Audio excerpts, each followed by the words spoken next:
What if the word Gentile, the way we read it today, isn't quite what the Bible meant? What if behind that single word are two radically different stories? One about those who were never part of God's people, and another about those who were.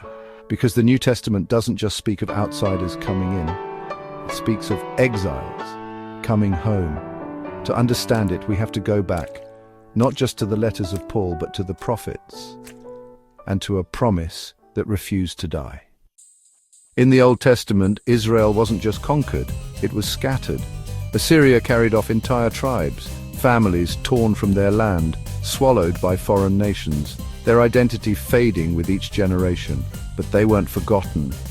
God called them lost sheep, not because they were strangers, but because they belonged and were missing. In the place where it was said to them, "You are not my people," there they will be called sons of the living God. Hosea 1:10, Paul quotes it in Romans. Peter echoes it in his first letter.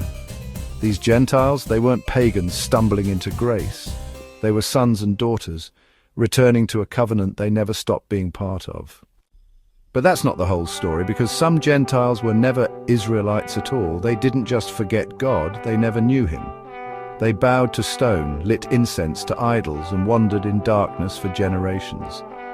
Paul speaks of them with stark honesty, excluded from citizenship in Israel, foreigners to the covenant, without hope and without God in the world. Ephesians 2:12. They were not just lost, they were blind. And yet even they weren't beyond the reach of mercy, because God wasn't just gathering his scattered sons. He was calling strangers to become family. In Romans 11, Paul paints a living picture, an olive tree. Its roots are holy, its branches many. Some were broken off. Others are grafted in, but look closely, because not all the grafts are alike. Some are wild branches. Outsiders, once foreign, now joined by grace. But others are not so wild. They were native, cut off, lost, but now regrafted, because they still belonged. Two types of Gentiles. One tree, one root, and a gardener who knows every branch by name. The truth is, the door was never closed. God didn't suddenly open the nations to grace in the New Testament. He had made a place from the beginning for anyone who would walk in his ways. In Exodus, when Israel left Egypt, they weren't alone. A mixed multitude went up with them also. Exodus 12:38. Egyptians, moved by God's power, followed Israel into the wilderness, and God made no distinction. One law shall be for the native born and for the stranger who dwells among you. Exodus 12:49. This was never about race, it was always about covenant, and that covenant has always had an open door.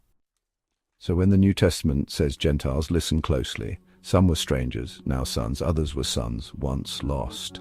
But all are invited to the same table, under the same grace, called by the same shepherd. The door is still open. The question is, will you walk through it?